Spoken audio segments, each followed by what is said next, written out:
Hi there, guys. So we are 4 days out from the start of our Scholastic book fair. So tomorrow the fair is being delivered and I'll be setting it all up. And then come Monday, the shopping will begin. And you will be able to shop during one of your ELA periods next week. And the book fair will also be open during lunchtime as well as during enrichment. So if you want to pre-shop, you want to come back and shop again, you'll have multiple opportunities to visit the book fair. And you'll also be able to shop the book fair online, which is already open. It was open as of yesterday. And that online book fair goes past our in-school book fair, which means it ends on the 19th instead of the 14th. So you have extra days to shop.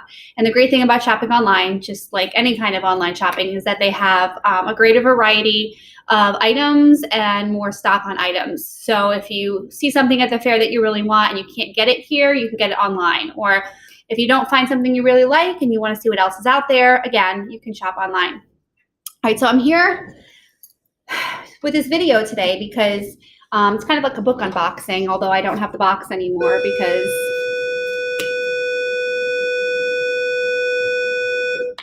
because I just opened it up and tossed the box before I even realized what I was doing, so we don't get that unboxing effect. But what I have here is the book fair preview. So I was given these books from Scholastic. It's not every book that we're going to have at the fair. It's just a selection of books. So I could take a look at them, share them with you, get you thinking about what you might be interested in purchasing. So the first one here is called Ruff versus Fluff, and it's by Spencer Quinn. So it's an animal book for my animal lovers out there. It says, Queenie the cat and Arthur the dog appear to have a lot in common. Both pets live in the charming Blackberry Hill Inn. They both love their humans, twins, Harmony and Bro. They both share a fondness for sausage. But that doesn't change the fact that they are mortal enemies. Goofy, big-hearted Arthur loves everyone he's ever met, except a snobby, scheming cat who's devoted her life to ruining his. Queenie is a bit choosier, and who can blame her? When you're brilliant and exquisitely beautiful, you can't be expected to rub tails with commoners, especially not slobbery dogs.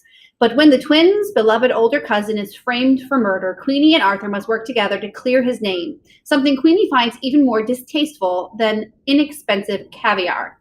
Can two enemies put aside their differences long enough to solve the mystery? And this author, Spencer Quinn, has also written these books, Woof, Arf, and Bow Wow, which we do have some of these in our media center, so maybe you've recognized these books. Maybe you've read these books before. So that's one of our previews. The next one, it's Game of Stars, Kiran Mala and the Kingdom Beyond, and it's by Sayantuni Dasgupta. There you go, Sayantani Dasgupta. It says, so much fun. Can Kiran Mala save the rest of us next? And that's by the author of The Wings of Fire. That was his review. So there's the cover of that one. Saving the multiverse is no game. When the Demon Queen shows up in her bedroom, smelling of acid and surrounded by evil-looking bees, 12-year-old Kiran Mala is uninterested in journeying to the Kingdom Beyond. But after a call to action over an interdimensional television station, Kiran decides that she has to return to her homeland where society is fraying, a terrible game show reigns supreme, and friends and foes alike are in danger. Everyone is running scared or imprisoned following the enactment of sudden and unfair rules of law. Kiran must once again solve riddles and battle her evil Serpent King father, all while figuring out who her true friends are and what it really means to be a hero. So this is, I think, the sequel to the book, The Serpent's Secret. And The Serpent's Secret we do have in our media center. The next book is called A Dogs Porpoise, so play on words there, and it's by MC Ross.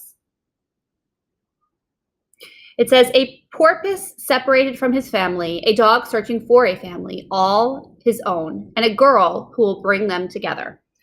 When a bad storm throws a Bangor, a harbor porpoise, off course, he finds himself all alone in the harbor of a seaside town. And he's not the only one who's lost in these wayward waters. Lars, a rowdy pup, is knocked overboard a nearby boat. With the help of a girl named Natalie, Bangor rescues Lars and they become fast friends. But not everyone in the small town approves of this unlikely friendship. Some find Lars a nuisance to the community, and it isn't safe for Bangor to remain in the harbor. Can Natalie and Lars bring the town together and reunite Bangor with his pod before it's too late? So another animal lover book there. This one is historical fiction. It says, With the Might of Angels.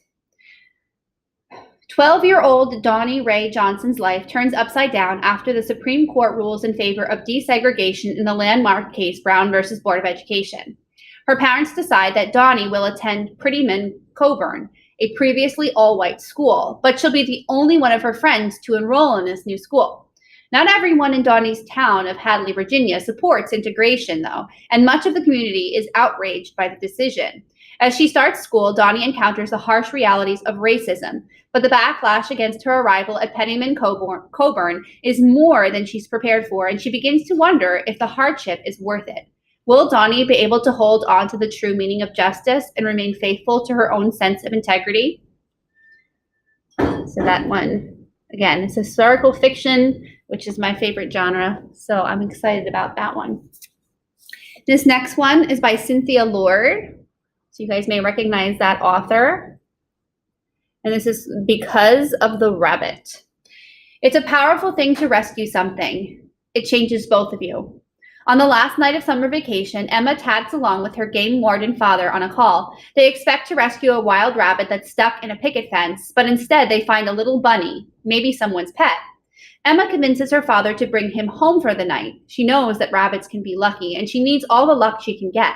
Because the next day, Emma starts public school for the very first time.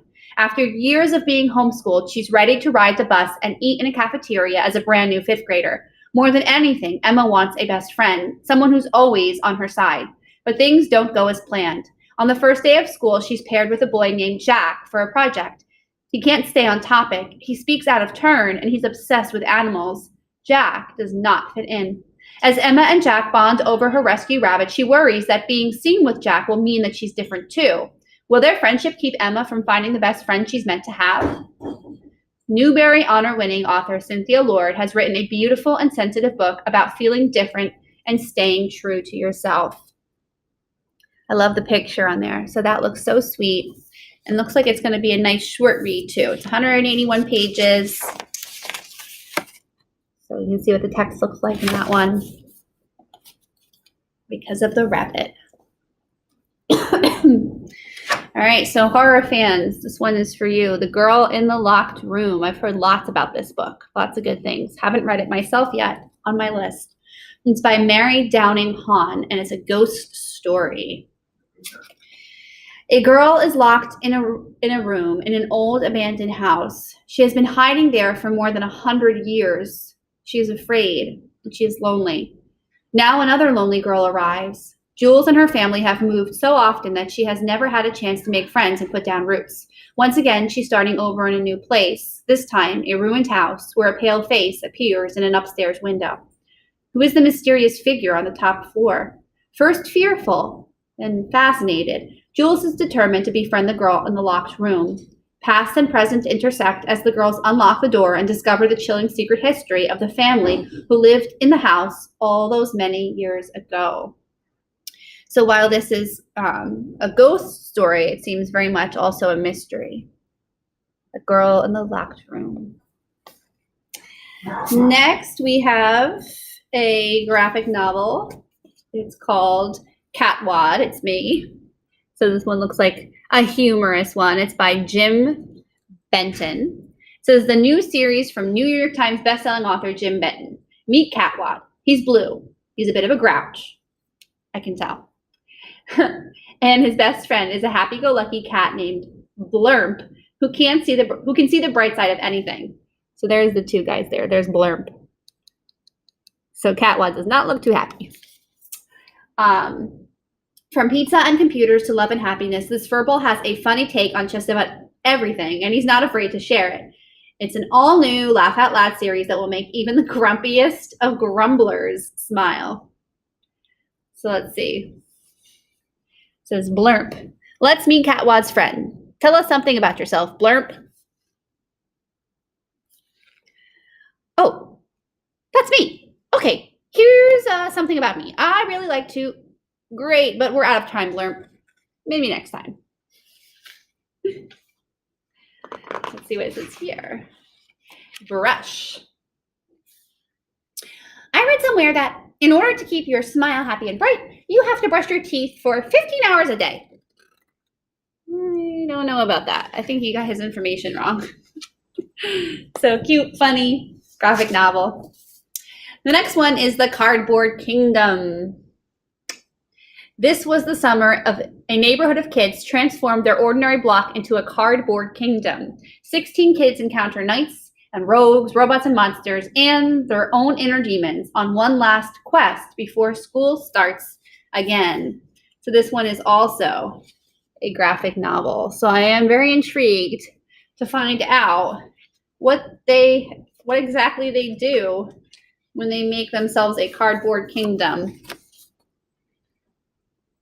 So it's kind of like a makerspace type of book, it seems to me. Their neighborhood is almost like their makerspace.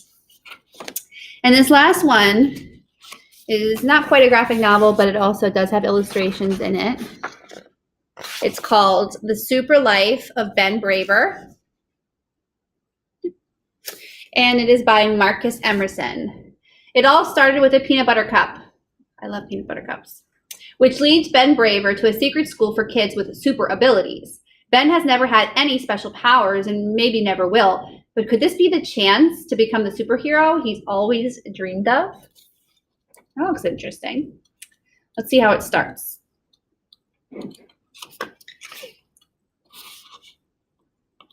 Let's see. We have a prologue here. It says, "Dear diary, today I died. Sincerely, Ben." If I kept a diary, that would have been my entry for the day. Super dark, right? It's kind of hard not to be when you're standing on a burning building, staring into the gigantic eyeballs of a Godzilla-sized evil version of yourself that wants to squash you like a bug. Not my best day ever. All that going on, and what was the only thing on my mind? Was I wearing clean underwear? I know, right?